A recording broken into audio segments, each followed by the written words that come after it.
नमस्ते। इस सम्मेलन में आपका स्वागत है, जहां हम एकाग्रता और विश्राम के बारे में सीखेंगे। एकाग्रता वो सबसे बड़ी शक्ति है जिसकी आकांक्षा कोई भी इंसान कर सकता है और जो हमें वो काम पूरी तरह से करने की अनुमति देता है जो हम करना चाहते हैं, और विश्राम जो हमारी चेतना की प्राकृतिक अवस्था है। और हम तथाकथित अभ्यास देखना और प्रार्थना करना भी सीखेंगे। आइए ये समझने से शुरू करें कि एकाग्रता क्या है। एकाग्रता शब्द हमें ये दिखा रहा है कि चेतना क्रिया में केंद्रित है। एकाग्रता एक महान शक्ति है जो हमें हर काम में सफल होने में मदद करती है। एकाग्रता तब होती है जब हम वर्तमान में जीना सीख जाते हैं, अभी में, निरंतर आत्मस्मरण में। जब हमारे विभिन्न कार्य हमारे हृदय को केंद्र मानकर एक साथ काम करते हैं। कहने का तात्पर्य यह है कि जब हम कुछ करने जा रहे होते हैं और हमारे सभी कार्य उस कार्य पर केंद्रित होते हैं जिसे हमने करने के लिए निर्धारित किया है। हमारा मन, हमारी भावनाएं, हमारे कार्य। जब केवल एक ही विचार मन में आता है तो हम स्वयं को एकाग्र पाते हैं। तब यदि हम अपना पूरा ध्यान किसी चीज पर बनाए रखें तो हम प्रेरणा तक पहुंच सकते हैं और उसके तुरंत बाद हित तक।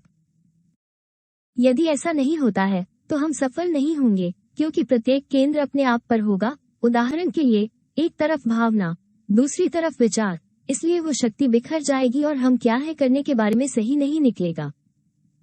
और हम जो करते हैं उस पर ध्यान न देने के कारण दुर्घटना भी हो सकती है।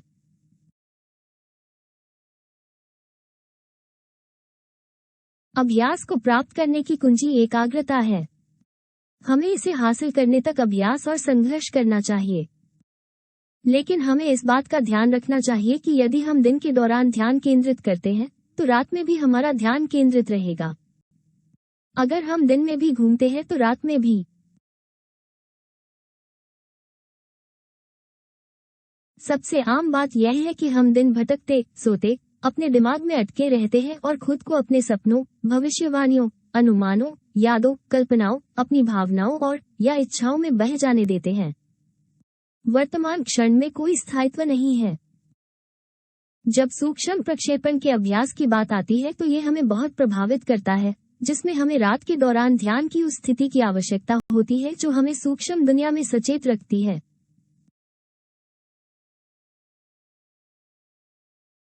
एकाग्रता दो प्रकार की होती है, एक आंतरिक दुनिया में और दूसरी बाहरी दुनिया में।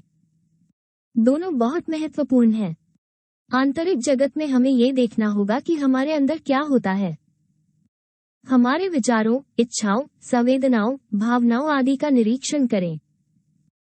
बाहरी दुनिया में हमें इसके साथ बातचीत करने, चीजों को सही तरीके से करने और दुर्घटनाओं से बचने के लिए 5 बाहरी इंद्रियों का उपयोग करना चाहिए।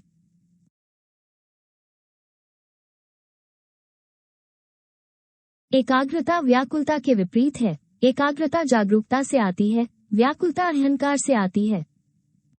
अहंकार वर्तमान क्षण में प्रकट नहीं होता है, अतीत या भविष्य में स्वयं प्रकट होता है। यदि हम विकर्षणों का अध्ययन करें तो अंततः हम एकाग्रता तक पहुंच जाएंगे। यदि हम सभी विकर्षणों को दूर कर सके तो हम एकाग्रता प्राप्त कर लेंगे। आइए किसी चीज पर पूरी तरह से ध्यान केंद्रित करने का प्रयास करें, और चाहे वो कितना भी न्यूनतम क्यों न हो, हम जानेंगे कि कैसे विचारों, इच्छाओं और भावनाओं के माध्यम से अहंकार हमें ध्यान की उस स्थिति से बाहर निकालने के लिए प्रकट होने लगता है। चेतना को क्रिया पर केंद्रित करना सीखने के लिए बहुत अभ्यास की आवश्यकता होती है, क्योंकि मनोवैज्ञानिक आत्म अवलोकन की भावना लगभग सभी मनुष्यों में क्षीण हो जाती है और इसी भावना के माध्यम से चेतना क्रिया पर केंद्रित होती है। यदि हम स्वयं का निरीक्षण नहीं कर सकते तो हम ध्यान केंद्रित नहीं कर पाएंगे, क्योंकि आत्म अवलोकन नियंत्रण रखने का तरीका है जिसके माध्यम से हम उन तत्वों की खोज करते हैं जो हमें विचलित करना चाहते हैं और फिर उन्हें खत्म करके फिर से ध्यान केंद्रित करते हैं। पहले तो ये कठिन है, क्योंकि हम बहुत यंत्रीकृत हैं और मानसिक अस्पष्टता की इस स्थिति में रहना हमारा रिवाज है। लेकिन अभ्यास के साथ हम इस भावना को और अधिक विकसित करेंगे और हम लंबे समय तक ध्यान केंद्रित करने में सक्षम होंगे। हम एकाग्रता का अभ्यास कैसे कर सकते हैं? एक समय में एक ही काम करने का प्रयास करना। हम सोचते हैं कि एक साथ कई काम करना और एक ही समय में कई काम करना एक गुण है या फायदेमंद है, जबकि हकीकत यह है कि ऐसा नहीं है। ये हमारी ऊर्जा को विभिन्न गतिविधियों में बिखेर देता है। हमें चीजों को एक एक करके करने का प्रयास करना चाहिए ताकि उन्हें आवश्यक समय, ऊर्जा और ध्यान दिया जा सके, बिना कुछ और सोचे। हमारे सभी विचार हम जो कर रहे हैं उसके अनुरूप होने चाहिए।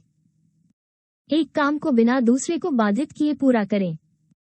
हमने जो शुरू किया है उसे पूरा करना चाहिए और उसे बीच में नहीं छोड़ना चाहिए या कुछ और करने के लिए नहीं छोड़ना चाहिए। जो काम बाद में करने हैं उन्हें याद न रखना।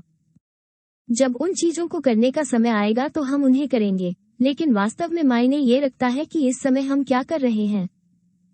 उन चीजों को याद न रखना जो पहले ही की जा चुकी हैं हमें अतीत में वापस जाने नहीं दे रहा, उन चीजों की ओर जो थी लेकिन अब नहीं है। हम जो करते हैं उस पर हमारा ध्यान केंद्रित रखना।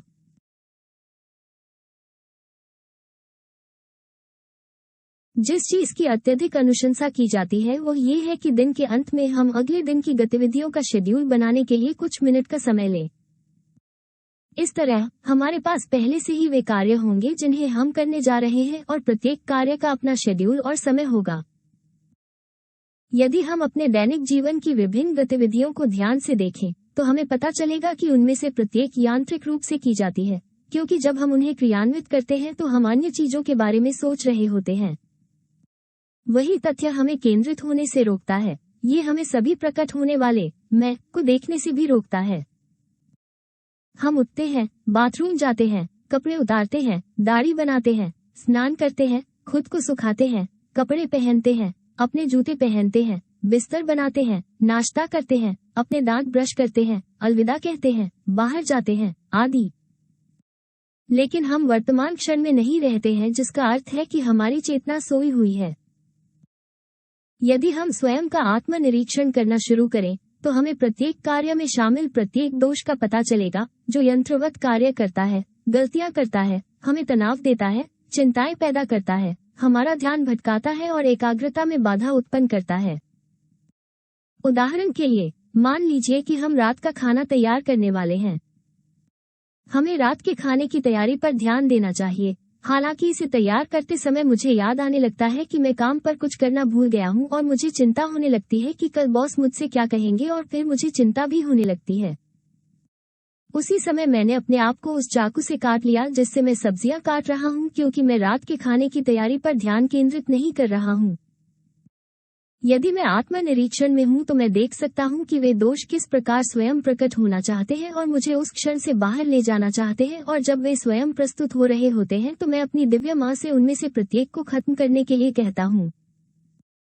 कोई चिंता नहीं होगी, कोई तनाव नहीं होगा, बस शांति और विश्राम होगा, जो तब अनुभव होता है जब हम वर्तमान क्षण में होते हैं। वर्तमान ही एकमात्र ऐसी चीज है जो वास्तव में अस्तित्व में है और यहीं पर चेतना स्वयं प्रकट होती है। हमारे अहंकार के लिए वर्तमान क्षण में रहना सुविधाजनक नहीं है, क्योंकि वहीं से हम उन्हें देख सकते हैं और उन्हें खत्म कर सकते हैं।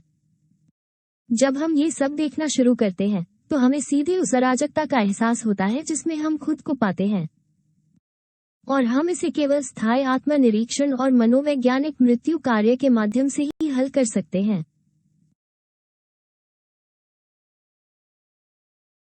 अब हम विश्राम के बारे में बात करेंगे। तनाव विश्राम के विपरीत है। विश्राम चेतना की प्राकृतिक स्थिति है, संतुलन की स्थिति है, जबकि तनाव अहंकार से उत्पन्न होता है और उस संतुलन और शांति में व्यवधान है जो हमारे पास होनी चाहिए।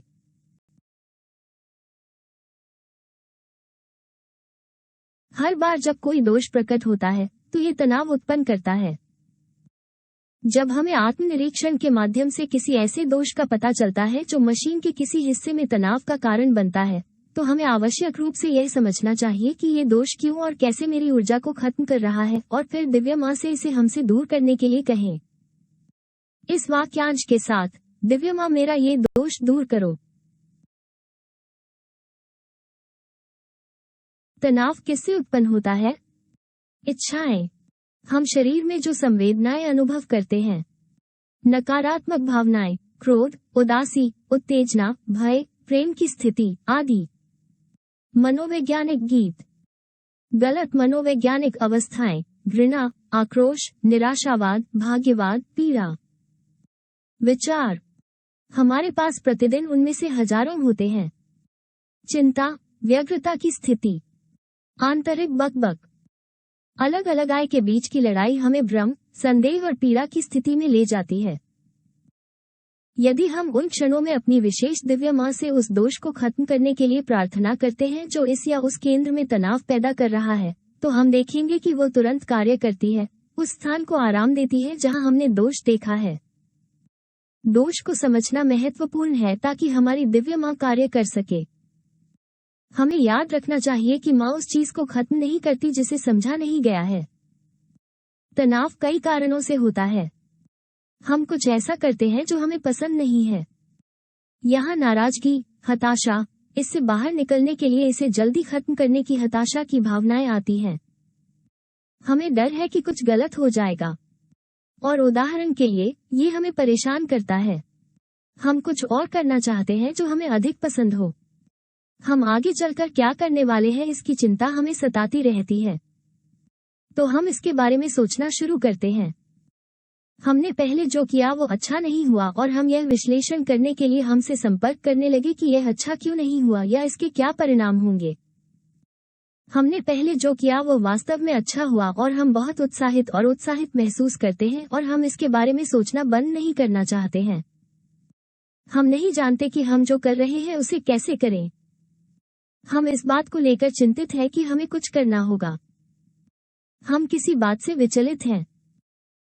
शायद हम टेलीविजन सुनने की कोशिश कर रहे हैं, या कोई हमसे जो कुछ कह रहा है उसे सुन रहे हैं, या फोन कॉल ले रहे हैं, या कुछ और सुखद करने के बारे में कल्पना कर रहे हैं आदि। हमें कैसे पता चलेगा कि हम पहले से ही तनाव मुक्त हैं? तभी सारा तनाव गायब हो जाता है और हमारा मनोविज्ञान सामान्य हो जाता है। हम अच्छा महसूस करते हैं, हम जो करते हैं उस पर ध्यान केंद्रित कर सकते हैं। जब तक हम तनावग्रस्त रहेंगे तब तक हम ध्यान केंद्रित नहीं कर पाएंगे। जहां तनाव है, ध्यान उस बिंदु पर और इसलिए ऊर्जा पर केंद्रित होता है।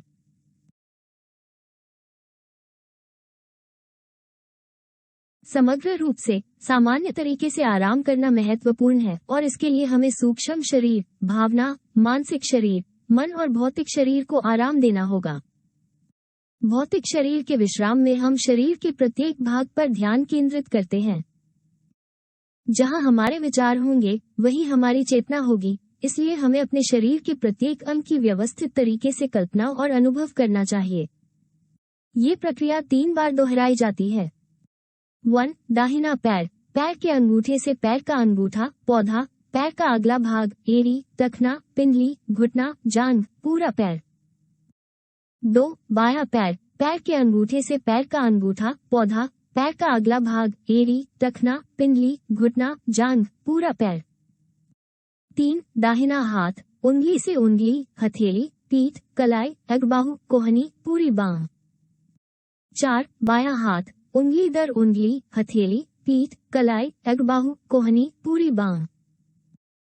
5. नितंब, गुप्तांग, कूल्हे, पेट, कमर, छाती, कंधे, पीठ, संपूर्ण धड़। 6. गर्दन, गला, जबड़ा, जीभ, होंठ, गाल, नाक, आंखें, भौहें, माथा, कान, खोपड़ी, पूरा सिर। 7. फिर हम सभी मांसपेशियों, तंत्रिकाओं और टेंडनों को आदेश देते हैं, को आराम करो और शांत हो जाओ। उद्धरण चिन्ह। सूक्ष्म शरीर या भावनात्मक भाग को आराम देने के लिए हम सांस लेने पर ध्यान केंद्रित करते हैं। 3 मिनट तक या जब तक आवश्यक हो, हवा के प्रवेश और निकास का निरीक्षण करते हैं। मानसिक शरीर या बौद्धिक भाग को आराम देने के लिए हम हृदय पर ध्यान केंद्रित करते हैं और 3 मिनट तक बाहरी दुनिया की आवाज सुनते हैं।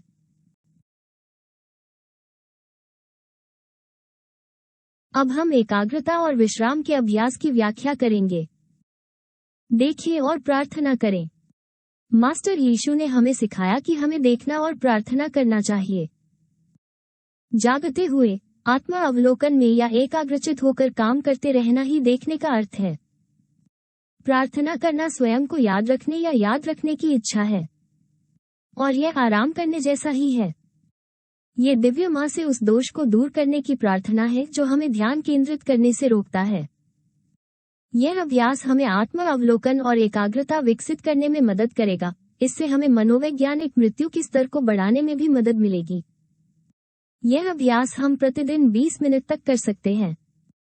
हम उन क्षणों का भी लाभ उठा सकते हैं जिनमें हम कुछ नहीं कर रहे होते हैं, जैसे जब हम डॉक्टर के पास जाते हैं और प्रतीक्षा कक्ष में इंतजार करना पड़ता है, या हम दूसरे राज्य की यात्रा के लिए बस में होते हैं। चरण इस प्रकार हैं। 1. बेलिलिन और मैजिक सकल सुरक्षा मंत्र, जो हमने सम्मेलन 7 में सीखा। 2. दिव्य पिता और माता से सहायता की प्रार्थना, ताकि वे हमें अभ्यास में निर्देशित करें। 3. विश्राम, ये देखते हुए कि पूरा शरीर आरामदायक है। 4. आंतरिक दुनिया को सुनने और देखने के लिए हृदय पर ध्यान केंद्रित करते हैं। 5. हमें माँ से विनती करनी चाहिए कि वो देखे गए प्रत्येक छोटे से विवरण को विघटित कर दे। 6. इसे तब तक किया जा सकता है जब तक पूर्ण एकाग्रता प्राप्त न हो जाए, और हम इसे किसी अन्य अभ्यास को करने से पहले भी कर सकते हैं जिसके लिए पूर्ण एकाग्रता की आवश्यकता होती है। उदाहरण के लिए भावातीत ध्यान की तरह।